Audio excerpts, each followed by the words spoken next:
Hi, this is Phil, and I'm here to tell you all about the Capes and Lunatics Patreon. Get early access to all of our interviews, including the monthly Chichester chats with writer and comic book legend D.G. Chichester, new episodes of classic Capes and Lunatics shows, including The Quantum Zone, This, That, or the Third, and many, many more specials, all completely uncensored. Access starts for $3 a month, full video when you pledge $5 a month. Check out the link in our show notes or go to patreon.com/capesandlunatics. Hope to see you there.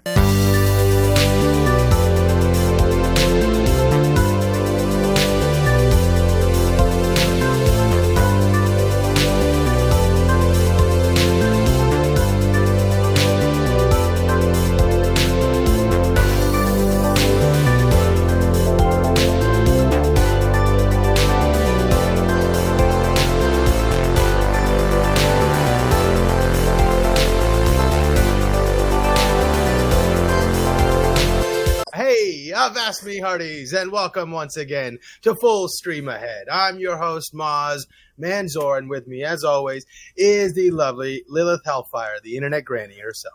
How are you, Lilith? Pretty great. So happy to be here. We're talking episode 5 of I'm a Virgo, 2 to go. Not quite the penultimate. Don't get your drinks ready just yet. Watch yourself. Lots of thoughts. So let's get into it. Okay, so first off, considering the name of last week's episode and what it eventually referenced, when they said Brillo, if possible, I was like, I don't like where this is going. I did not like where that was going. I was like, man, we're okay. But luckily, we went down a different road. So, what did you think it was gonna be? Pubes. Oh, because last time, like, balance beam ended up being his junk, right? So yeah, okay. You know, I was like, oh, where are they going? But no, there was nothing like that at all. Well, close. It was adjacent, I guess. Yes. In some sense. But another good episode, a bit longer. We get a 23 minutes? Or was it was 25. longer than 20? It did not feel like it. Yeah, it felt shorter, actually. Like, when the episode ended, and that might have been intentional because it was very abrupt. Like, at the very last, few minutes, they were piling so much on us. What a great place to end it, though. What a great place to end it. Yeah. But it starts at this, one of the car shows. Car show. Would it be called a car show? It's got to be called something else. I forget what it's a hang loose featuring cars. That's like a meet. That's like a meet. That's a meet. I don't know. I have no idea what I'm talking about. I'm just going off what I've seen in movies. In movies, that's called a meet, I think. But they start at this car show, and this dude just doing donuts around, calling people out. And then he wakes up and... You know who that guy was, don't you? That's the guy Cootie got into the fight with. Yeah. His name's Bear, and that's the guy that he got into the fight with. Yeah. But then how is the timeline is so wonky here. I guess they do show you how much time passes that you don't realize when you keep getting a look at his ankle bracelet. And it keeps saying day 12, day 23. I'm like, whoa, okay. Really letting you know how fast these things are moving. I was like, okay, that's fair. It's interesting. But he wakes up in this pink bed, and he's surrounded by these sheets. And I'm like, okay, let's see where this is going. This will be fun. And all of a sudden, he can't get out. And my first thought was, is he caught up in Jones's cuttlefish magic? Right? Ooh. Because she had the unfurling thing behind her too, but it ended up not being that at all. Makes it to the edge of the bed to discover, hey, something happened, and I am now 6 inches tall and naked. Yeah. So and it was just like, okay, so this world. I thought they were showing us if there's giants, then there have to be little people. Like that whole thing. Like it's kind of like that. It's like that, what is that, Unbreakable reference, forever the spectrum, right, of the hero and the villain. So if one person is 13 feet tall, somewhere somebody has to be equally as impossibly little, but nope, not that. It must be balance in the force. Right. I thought that was the vibe at first. I'm just like, I don't think so. If I know Boots right, I don't think that's what this means. It really threw me for a loop, because we're dealing with somebody we've never really met except for briefly. It was really hard. I had to, when I watched my second watch, I was like, oh, it's that guy. I had no idea. Yeah. But what threw me for a loop was like when you're like, oh, this is happening now, right? This is current. All of a sudden something's happening and other people are developing powers. But then as like Flora's had her powers ever since she was a kid and he was born this way. And allegedly Jones might have too. This is why she got into activism. Right. Or not, because apparently from looking at this guy, Bear didn't have this power like it's not a power ago. though. Huh? It's not a power. This was done to them. Well, yeah, but whatever you want to call it, a mutation. Well, and I mean, they said that this was specifically done to them by the powers that be to force them out of their jobs and their homes. At least that's what Jones says. Like, we don't want to end up like the people in Lower Bottom. Yeah. I was wondering what she meant by that because I this really is like definitely the powers that be did this to them. I think this is like a mixed metaphor of like redlining and consuming. What confused me is because like the little people were going through issues where supposedly they were being fired from their jobs because they're too little. Yeah. No.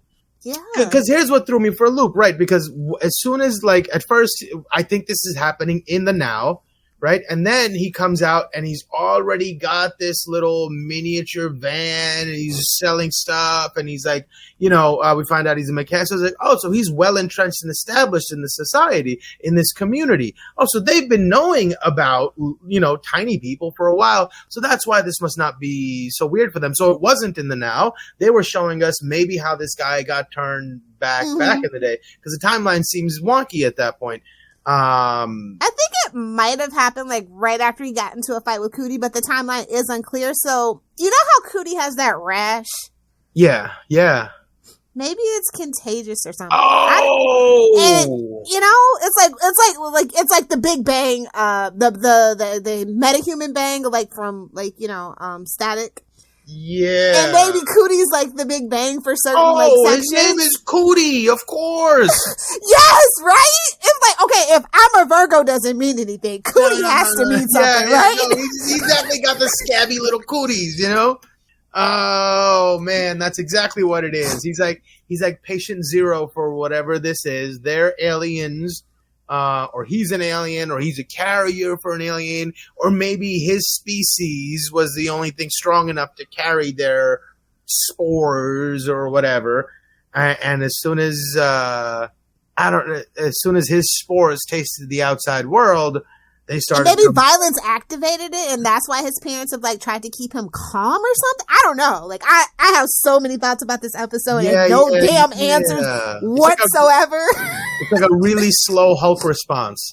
He gets into one little altercation, and all of a sudden, this rash stops, and he's slowly changing or whatever, and whatever was riding in him.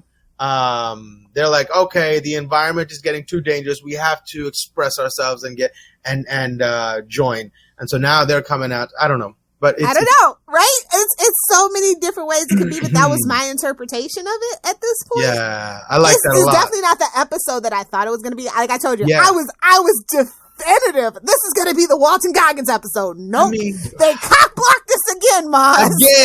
Again. I'm like, oh man, I can't take it. Yeah, but hopefully there's, what do you say? But we figured, 2 episodes. So, wait, this is episode 5. There's only 7 episodes? There's only 7 episodes. I thought there were 8. Nope, only 7. Let me double check. It's only 7. Okay. Yeah, so because what I kept thinking was, what if these little people have been entrenched in that community for a while, and they have some sort of job that only little people can do, and they were getting fired while being little people, not because of being little people. Yeah, it was because they were little people. At least that's my interpretation of what Jones says later on in the episode. I was so confused about why are we starting with somebody we don't know? Who the hell are all these little people? What is going on? Where is Walton Goggins? Yeah, what the hell happened to him being in chains and all of a sudden? So, and they did bring that up on the news report, and I really love the whole little pundit. I know how they say 20 down in the street. I got my ear to the street, man. It's just ooh, with the black lady trying to get a word in edgewise. I was like, this is so classic. I feel like I'm watching Fox News right now. Yeah. My favorite thing was he's scrolling TikTok and police are learning how to fight giants. Fight giants? 5 dudes. I was like, come on, bro. That's not. I don't know what kind of powers Walton Or got. the last one where they were like the police when they know the hero's going to show up and they just leave. They just leave. They're like, nah, we're not going to do this. We're not doing this. That was a great moment when he's like being assaulted by all this propaganda. My heart broke for him though. Yeah. The, and then I thought to myself, lady. oh, what if we're not watching a superhero show? What if we're watching a supervillain show? This seems awful close to the origin story of a supervillain. Yes. And then 5 seconds later, he's like, you know what? If it's a villain they want, I'll give him one. And I was like, oh no, here we go. And what's funny is his parents don't really react too strangely to him wanting to turn to the dark side. They're like, yeah, well, we knew this time was coming, you know, yada, yada, yada. Activate house mode, baby. You know? So I kind of didn't like that guys?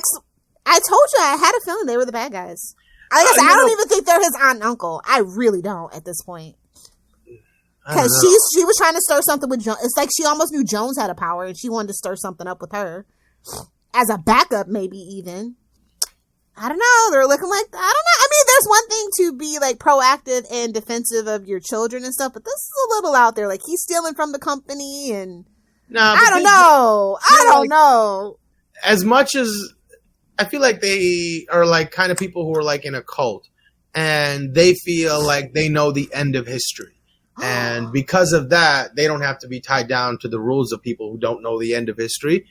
So they're like, we're on a broader divine purpose. So, well, you know that you mentioned that the cult came back this episode too. The Steve Jobs cult is all I say. The little black turtlenecks. Yeah, they called him the Great Polypheme, which is what does that mean? So I looked it up. It's the Cyclops that Odysseus blinded in the Odyssey. And they did show a Cyclops when they were going through the history of giants, like I mentioned. Remember? Yeah. So maybe he's gonna lose an eye. Maybe the rash is gonna make him lose an eye. Maybe it's transforming him into that Cyclops. like a really slow Hulk transformation. Man. But then again, like so his mom, the way she phrases it when they're when he's having his little evil genius monologue, right? Or he's trying to get into one. His mom's like, man, he could be the one to spark it all off and lead the whole world out of this mess. So that sounds like something somebody who's good would say, right? That's not how I interpret. Like her motives are so sketch to me. Like they have weapons, and it's like he's like, for 28 years, my job's been taking a piece of me, but 19 years ago, I found a reason to take something back from them. I don't know. Like I'm all for stealing from corporations because F them, but I don't know. Just the way that's like was prefaced. Well, I mean, like he was taking just little knickknacks and gadgets that were going to get thrown out anyways. It wasn't like he was, like. Listen, one thing about it, the one thing that makes a corporation run is bureaucracy. If you don't throw something away, somewhere somebody's audited that. Trust me. Yeah, so let them audit it. I'll get my stuff done while you audit. Yeah, because bureaucracy is slow. Hey, all those auditors need jobs too. So I'm a job creator here. Okay, but yeah, it's just something that just like I'm just feeling like something just doesn't feel right. I don't know what to make of it. This episode, like I said, so unexpected. Not what I expected. So many like twists and turns and like just literally I'm just theory crafting and there's like I'm just fan waking at this point. It's not even theory crafting. I'm just like, okay, maybe it means this, maybe it means that. I'll take it from like way back in episode 1, a still shot from like when they first spotted the Thwomp monster. Like, you're just like zooming in like some kind of conspiracy theorist at this point. Yeah, which you kind of have to be with Boots Riley, honestly. Right. Because that's the language that's his thing. He's written in. But yeah, that's the fun part. So here's what made me think that those little people had weird little jobs, because they made him a giant ankle monitor, and when he's stepping out, you hear a voice, "Hey, get back." And I was like, and he turned down to look. I really thought he was going to look at one of those little people, and turns out he was just looking at his ankle monitor. Yeah. I was like, do those little people like live in these little things? And they're like, they did kind of put a lot of emphasis on those, because they're like, why didn't he use handcuffs? And look, he made a special thing. And like, where did that come from? Why did he have that so readily available? First of all, can you imagine how long it might have taken to make that? Like, what is it made from? Yeah, like what kind of materials were it made of? Because then at the end, we see that he constructed a whole entire cell in prison that could hold It's giving Magneto, and Magneto, as we know, was right. So y'all can fight me, X-Men fans, but deep down in your heart, you know he was right. Yeah, no, but in the same sense, if Magneto was right, so were we. Exactly. Right. So if he's right, then we have every right to put them on because if he's right, then we were right to put them in that, island by themselves. So we got to fight for our side too. I can't fight for your side. Mm-hmm. So that's a weird argument. Anyway, so he's on. Humans are untrustworthy. Right. No matter the subtype. No. I understand that, but if it comes down to my species or your species, Although I would kind of be nice to the people that can control the weather and considering everything we're doing to nature, I would be nice to the people that could fix that. That's just me. Yeah. Somebody that shoots beams out of their eyes, I don't know. I would be nicer to them. That's just me. Yeah. But if niceness was all it took, if they asked for more than niceness, then we might have to give them not niceness. You know what I mean? Oh, you always got to keep a blicky in your back pocket. I'm not saying that. Right. Let's try peace first, and that was just not the hero's intention at all. Because I feel like this cell has been being created since the first time he spotted him on social media when he made that splash on the news. I feel like this is all just kind of been orchestrated. Right. He's been watching him probably for a while, looking for his weaknesses. Looking for his first excuse. Yeah. And imagine if we get to the last episode and he's been in every episode, you just never noticed him. He's been lurking. Or the aunt and uncle actually work for him, and we're just doing this too. In the vein of the boys, spoilers. No. How the guy created the villains because he wanted some more work for his friends, right? I'm just saying. Like I said, that aunt and uncle are untrustworthy. Man, I want to like them so bad.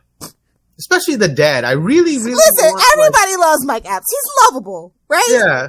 But Matisse, I be wanting to smack him. I'm sorry. Sometimes, yeah. I think it's because he gives that vibe of that old school parenting where there's no room for gentle parenting. You just had he not been a giant, he totally would have been out of the house at 18 with his 18th birthday present would have been luggage. Get the hell out. That's the vibes. I get from Matisse. Yeah. So. Yeah. And he's mad about it. Yeah, he's mad about it every day. And, rightly so. It was a big burden. And, it turns out, if he would have been a little more honest, maybe we could have contained this. But maybe the whole point is that it couldn't be contained forever anyway. Might as well get it over with, right? I guess. I don't know. Their motivations are just so random. The aunt is just going along with it to get along. What is her deal? The aunt is what bothers me. I just don't know what's in her little brain. We got to help him take a hold of this situation right now, or he's not going to be ready for what's coming. What's coming? And it feels like they've always known that something would come eventually, and now somehow it's here. I feel like it's like an invasion or a fleet of people coming to get him or somebody's coming after him. And I think more so than just Hero, because Hero just found out about him right now, but something allegedly has been preordained to come after him. Like some ancient blood feud or something. Like I said, they did show him the history of giants, and it never ends well. And like I said, it doesn't help that A, he lives in Oakland, B, he's a black man. Okay, so this is interesting, right? As soon as a giant comes into the picture, other people start having their powers expressed. So what if there's some old ancient order society? His cooties! Right, to prevent giants from giving human cooties. Huh. And then the cult is like, no, let them give us their cooties. We want them. Yeah, we want to be transformed. I mean, it's a little bit like the boys. It's a crapshoot. You might end up getting a really good power or a really, really annoying one. Yeah, but I mean, it's just weird to the little people. I get the metaphor that he's going for the little people and being pushed out of A, jobs because jobs go overseas. B, getting pushed out. If you don't have a job, you can't pay your mortgage, right? And gentrification, everybody's always that property is very valuable. I mean, especially in the state of California, it's been a history of pushing out, historically black communities to build whatever for the rich. I would say a very aggressive form of that was just recently seen in Hawaii. Yeah, I agree. If you've seen the footage, I agree. I'm not one to say this or that, but it looks mad funny. Yeah. You want a 5-minute city? You want a 15-minute city, huh? Mm-hmm. And it just happened to another place that they were planning a 15-minute city. Really? That's all I'm saying. Listen, I see the facts. I'm starting to see a pattern. I'm just saying once, okay, I'll write that off.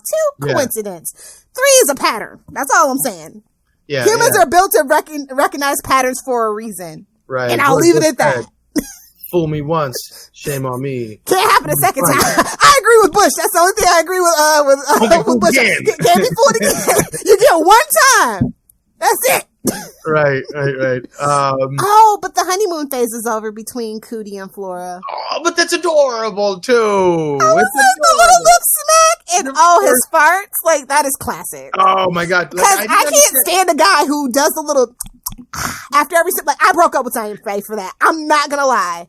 I have broken up with somebody because of that. but if that is something that's bothering you about the person, you didn't like them to begin. Exactly.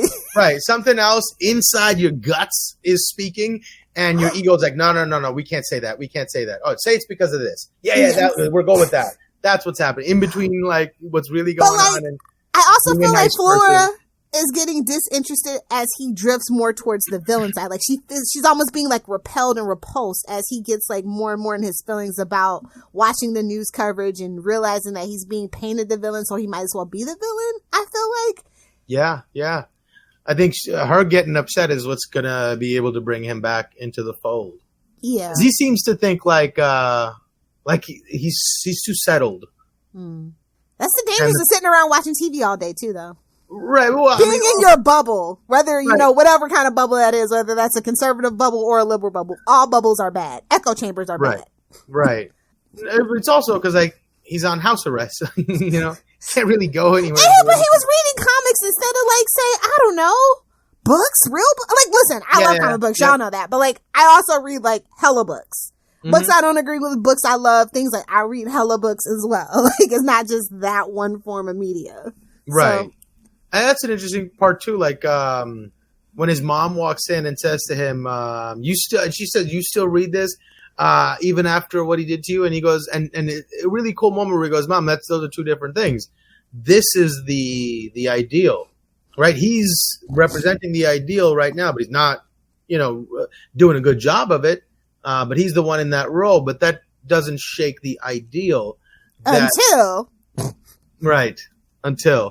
the rooster came home to roost on that cover, and he saw himself. He's like, yeah. That's what really broke him, and it was so sad. Right. Everything was this episode was depressing, honestly. Yeah. Watching him kind of spiral, like even like his like when he was watching the thing about the psychic and talking about the Virgo, and he realized even she's a fake. Like she says that for every single sign.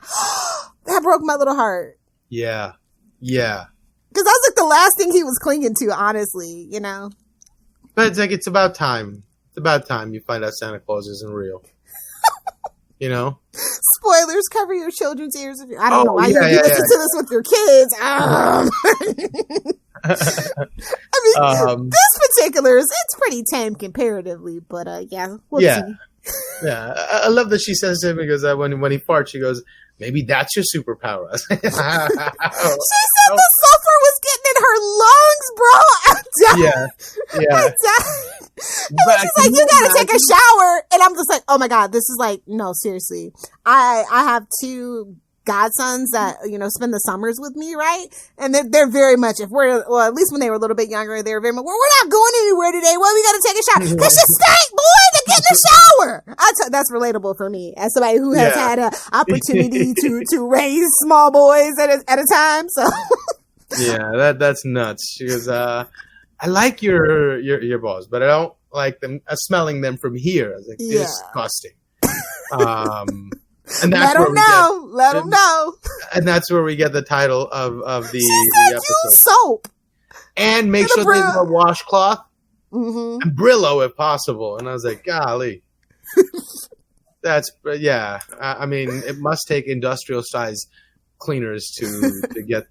Anyways, let's get off track. We get the obligatory emo shower scene. And then Then that's when he sees. I still don't think he used soap. But that's between us. Let's see where. Okay, so let's talk about Jones, right? So she's up there doing her thing again, trying to I guarantee. So what is she hoping to do there? So she started a complete general strike against everything. So we're not paying rent. We're not going to work. She's really like on the full like baby communist manifesto vibes right now. What do you want to do? Change. General strikes have worked, but they have.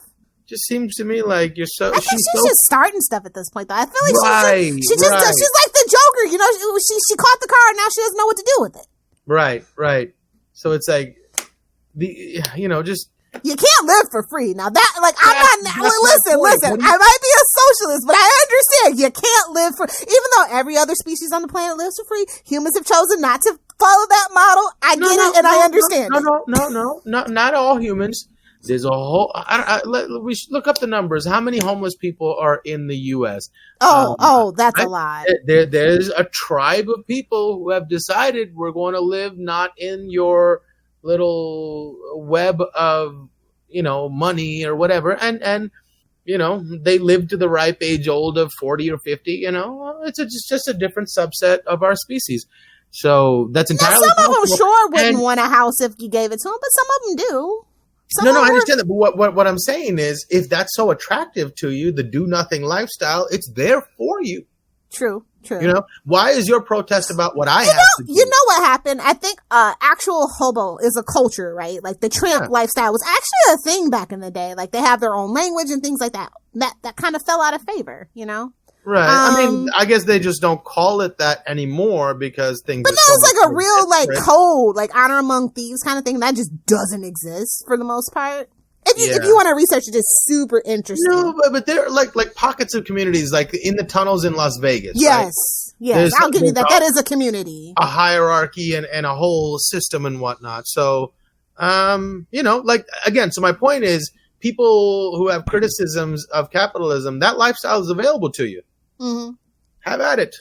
No. They want the full perks of capitalism, but they just hate how the sausage is made for capitalism. Right. Yeah. I work in finance, so I totally see how the sausage is made, okay? And I just had to be okay with that. Because I'm not built for that life. So I don't complain too much. I tried a van once. I lasted 3 months. I was like, nah, I gotta poop indoors. I can't. Oh, yeah.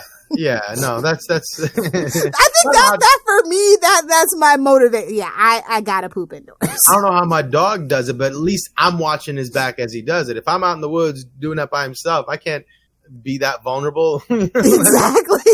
No. I can't imagine, like, if you ever watched like any van life videos during the pandemic where everything was shut down, like that was wow. But yeah. I don't know where I get it. Like, she's passionate and she her heart is in the right place, but I don't think, like, she's young too. Like, she's not even 25, right? Where your brain is fully mentally developed. Right. I don't even think her heart is in the right place. She just doesn't know herself well enough to know. Oh, damn, Mozz. I know. I really don't. I think she's like, you think she's a clout chaser? And that's just what it is? More than that. I think she is like a transient person that will go from one thing to one thing to her activism has definitely panned that out. Yeah, activism just happened to be the thing she found herself in, and she applied her internal impulses to this thing. Activism was the one that really fed into her ego, so she latched onto that, and what she's searching for is like this feeling of leading the charge, right? But she's using all these people to put herself in this position to feel this way. And then when she's done, or there's no media coverage or whatever, she'll move on to some other thing like a vampire, preying upon weak people and just to make herself feel good. That's what I think about Jones. But she doesn't know that about herself. Right. But what if she does though? If she's maybe. Just like... I don't think she does. I think she's still convinced that she's doing it. She's found herself. She's so good at putting on this act that she's convinced herself that it is true. So that's unfortunate because I really liked Jones in the first couple episodes. But like I said, when I saw her hopping from each different little activist project instead of staying with one thing, like it sent off red flags for me. And I don't know if it's meant to. I guess we'll find out at the end of the season, hopefully. Yeah. Yeah. No, I don't like her. She's got like this holier than thou thing that just really irks me. Poor Felix is still in mourning too, and like Cootie just did not know how to read the room on that one. Yeah, well, he's socially awkward, not perhaps because of some autistic tendencies, or simply because he was sheltered. Just doesn't have he it, never really had friends. He probably had a very different relationship with his parents, and that's how he talks to everybody. Yeah. It was interesting that he came to that conclusion, as that's his first kind of like, brush with death, especially an unjust death in the way that Scat died, Yeah. That's an interesting reaction, and it kind of just reinforced that his heart is really truly pure, because like most people don't get that interaction out of their first brush with death. I know I didn't. Yeah. Yeah. It's a very adult and enlightened and experienced perspective to have found. Yeah. I just found that really interesting. Situation. But again, I think he let out his anger during that, whole protest thing, maybe, and that's all he needed, and then he got a chance to reflect. I don't know. Yeah. It's like, well, this is where the anger for that's where this is how I've ended up this way. So let me try to find a different perspective. Yeah, he's like, I don't need that mess. This is, don't get me in the middle of this anymore. Yeah, but like poor Felix, he's struggling. There was an interesting little moment that, again, these little people are throwing such a monkey wrench into everything. I don't understand what they're doing. Because, well, they're throwing a monkey wrench because he was a mechanic. No. Cooney gets up off the couch and Scat's ghost is. Oh yeah, we saw that ghost for a couple of scenes. Yeah. Oh, really? He was in more? I just saw him once. So he was at a bag. It was like at least 3 different times. Like you see it. It's very faded, and now it's now with Scat's power that he is immortal. And he's just like, and eventually, like in the last episode, he's going to be able to like actually make himself known to Cootie to say, hey, you're not a villain. Because I feel like Scat was definitely the purest out of all of them. Yes. Oh, we also got another parking ticket up. It's like, okay, so also we have to mind that Cootie has been binging parking tickets. Before we move on to parking tickets, but like, so when it first appeared to me, Scat seemed way smaller than he normally is in comparison to Cootie. So, like, at first, I thought it was just one of these little people. And then I was like, does he turn into a little people as a ghost person? Or what? It just confused the hell out of me. I didn't know what was going on in that scene. Yeah. And you kind of hear sometimes, like, you can hear Scat, like, when he's thinking, too, so. Oh, interesting. Is that right? Yeah, in a couple of different scenes in the last two episodes. Huh. Yeah, but like he's binging parking tickets as well, so I don't think he's in the best mental state, which might be another thing that he's decided he wants to be a villain. Like that just also might have pushed him over the edge. Because I feel like parking tickets is like, that whole, don't let your kids watch The Simpsons. It's a bad thing. Like, that might be a message. Imagine little minds. What a weird one. We didn't get like so much of a big poem this time. I was like, we're going to get a new nihilistic, depressing ass poem. But it was just like this weird scene in the hospital, right? Yeah, where the guy dies, and that demonic baby. I was just like, oh my God. And the poor little girl goes, this baby's the devil. The devil. They're like, shut up. No, the dad goes, shut your negative trap, Tori. I was like, man, what kind of person is this? And then such a weird scene, and then all of a sudden the kid goes boing, and that's enough to get Flora laughing. I was like, man, that's so funny. It's kind of like, classic South Park where they're like being all preachy and then they kill Kenny, they did the thing. Yeah. I feel like that is definitely part of it too. We get it, Yeah, that was a disappointment for parking tickets episode for sure. I was expecting something a little more grandiose, especially in the wake of Scat's death. I didn't think maybe we were even going to see anymore, but we did. So. Imagine if he shows up in an episode later. That's how we know he's definitely deranged. He's lost the plot. Ooh, well, or he's an interdimensional being, Scat. Ooh, you know what? Down for it. Like, I just feel like we didn't get to know Scat for a reason. Like, I don't feel like it's, you know what I mean? Like, the whole thing with Scat, like, how he was, like, the one that was most welcome to Cootie and things like that. Like, and then he dies and sets this whole thing in motion. Like, it has to mean something. Yeah, I hope he end up becoming, like his Jiminy Cricket. Oh, yeah. I think maybe that's where they're going, and that's why they have him like all ghostly and in the corner, and he can't hear him just yet because he's so mad. He can't feel his good energy, maybe. Let's see. right. Yeah. Okay, so let's get to the end, right? The argument or the conversation between Cootie and his parents is what leads to all of this. So my favorite moment was he goes, I'm going to give them what they fucking want. And she goes, you're cussing at me? He goes, I'm cussing with you. I thought that was adorable. It was really, really cool. I'm cussing with you. But she says again, we've been preparing for this moment. And they pushes a button, and all of a sudden they're in a damn Batcave. You have to go with the absurdist surrealism of it all. Right. I liked his power knuckles, though. Yeah. Love, hate, the classic. Yeah. I thought that was really, really fun. But I hope we finally get a showdown next episode.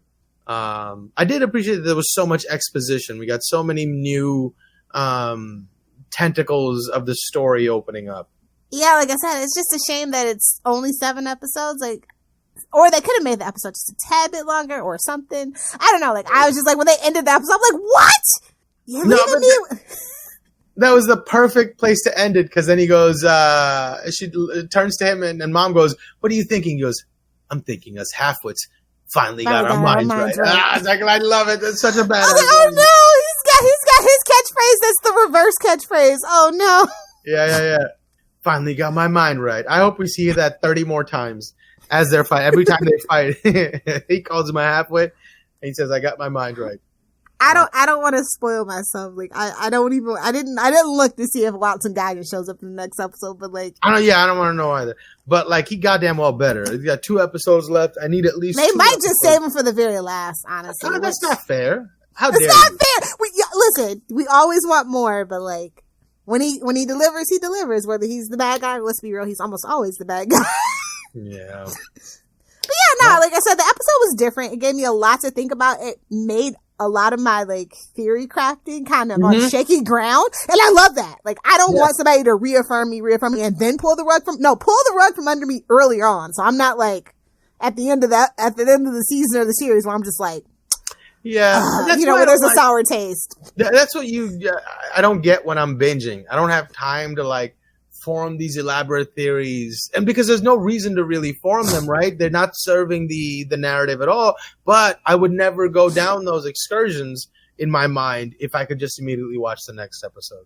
There definitely is a thing about how we used to watch. I mean, TV fans have become more rabid, but there is a whole thing about how people have lost the ability to read media and to critique media. The whole cinema sinification of, media critique, that whole discussion. Yeah, I mean, there's just so much content right now that you can't expect that from your audience. Mm-hmm. It's too much. Listen, as a girl I wouldn't say every episode is super down. Well, the first 9 seasons, every single episode, and I was on the boards and X-Files and stuff like that. I miss it. It was a vibe back then. It really was. I'll take it back to even middle school for me. Buffy, the Buffy forums. Yes. It's a whole vibe, but sometimes you just want to get through a show. I binged the first 2 seasons of Chucky, to get ready for this 3rd season. And they're not that many episodes. There were only I think there were only total 16 episodes. Is it Chucky show? Yeah, based on the Child's Play franchise. Mm-hmm. It's pretty dang good. Okay. If you're into meta satirical comedy. Oh, dig it. Okay, gotcha. If you say where they actually took it with Seed of Chucky, Cult of Chucky. It's not the remake that happened in 2017. This is actually the original 1988 franchise, and they pick up from Cult of Chucky. So, if you like that, the Jennifer Tilly, the meta commentary where, Tiffany is Jennifer Tilly, they go all in on that. So. Oh, yeah, no, I only saw the first one or maybe the second. Oh, there's so many. I like the first, I even like the first 3 where they kind of age Andy up or whatever, but it is something about that Scream style early 2000s that they take Cult of Chucky and Bride of Chucky and all that I just really dig, and I'm glad that that Mancini finally got a chance to actually fully realize his vision, because it's a cool idea. Killer doll, it seems a little corny, but it's a cool idea, and there were a couple of things that he never got to do, with the gay representation and actually Chucky wanting to care for the children and take care of their rancid authority figures that were holding them back, things like that we got to explore. So I don't know, if you kind of I said, if you Scream and that whole meta commentary, I think it's really good. It's really funny. It's funny horror. Not a conscience, no. Conscience? No, he doesn't have a conscience. He's still mischievous, murderous, but it's some interesting things about like how he gets into those kids' heads, what he does for them in the process of doing that. It's very good, I think. So no, that I don't know. That really, really disappoints me. Trust me, the way that he does it, our boogeymen. It's not soft at all. Let me tell you, like the gore factors of it all, love it. Yeah, it's still there. You have to watch it to understand like what they were going for. But oh man, just watch the first episode. It's on Peacock. That flares up the old man inside me. Listen, I'm trying to give Peacock a chance. That was the only show because they don't have all of the Fast and Furious, so I've been kind of like mad about that. And I want money for Poker Face, so I figure if a couple of shows do good, I can't wait till that comes back. I know. Come pay those people, please. Are we still at an impact? Day 135? Are you freaking... Or 36, I think, maybe, at this point. Oh, man. Like, they're really trying to wait them out through the holiday season, and it is... That's pretty... It is rubbing me the wrong way. Yeah, that's pretty disgusting. Like, I honestly, I think, I'm going to be real, that the streaming market is about to burst. I feel like we're not going to have streaming services too much longer because it is not tenable. It's not sustainable. They keep raising the prices and taking content away. Like Disney and Hulu and Netflix. And they have the ad tiers now. And so like, it's clearly is not sustainable if this is what you have to do. If you can't give us that classic Netflix, even Netflix can't give us the classic Netflix model that we used to have, right? They stopped selling the DVDs. Like they literally phased it out just like last month or whatever. The last DVDs went out. So it's the end of it. Oh, yeah. Holy cow.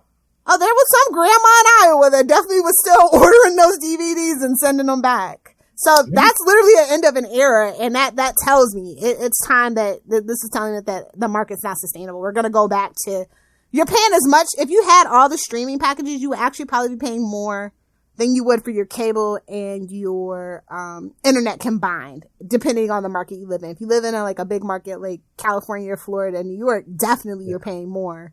So I just don't think that that's sustainable, and it's starting to show. Well, I would love to see some more power go to the creators, and if they're able to use this as an opportunity. That was what streaming was supposed to be. It turns out yeah, but like, you can't indict the idea just based on the first step, right? Maybe Netflix and this whole streaming idea. Well, something like, listen, everybody should be like Tubi. I don't know how Tubi does it. I'm always going to give props to Tubi as a streaming service, right? Like, this is the one place that I watch ads at because I just feel like it's such a fantastic product. And even Freebie to a point, which is Amazon's like answer to Tubi, where you can watch ads for cool stuff. Like I'm okay with that because like they're actually doing like actual originals with things people actually want to watch, not just we got this for so cheap, kind of thing. So I feel like if they can get a model kind of like what Tubi has going on, it could work. But I feel like at this particular rate where everybody's kind of putting their things in the vault, taking things away from the consumer's just going to stop watching. And I feel like that's what they want because they're not actually seeing the profits that they thought they were going to get. And now the strike has like laser focused vision on what they've been doing this whole time behind the scenes. I would love for creators to get more of that money, but it turned out good for the studios and the directors only. I never imagined they would think that they could do it without writers, AI or not. Yeah. I mean, hey. Somebody put 50 monkeys in a room 6 million years ago, and here we are. AI can write Shakespeare now. Exactly. So it's like, but I mean, it's just like you can always kind of tell with AI art, right? Whether it's the ears, the hands, the nose, it's something. When AI writes stuff, you can still tell that this particular point. I never thought that we were going to be at that point where they thought that they could replace the writers. Like, we're not at that stage yet. You showed your cards too soon. I wonder how far we are. I mean, on a commercial level with like, let's just use like Claude 2 Pro and ChatGPT 4 as an example. No, still rough around the edges. Now, what the government has is not what, the studios will have access to. The government probably has something way, way better, way far along than that. Yeah.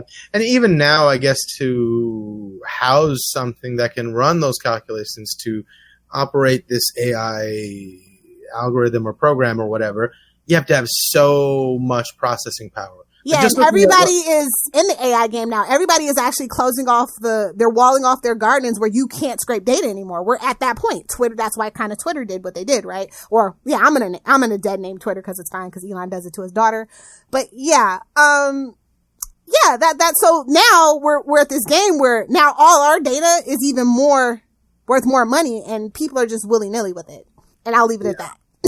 But yeah, like I said, I'm trying to support Peacock a little bit because they're actually like wanting to, but like the other studios like, don't do it, bro.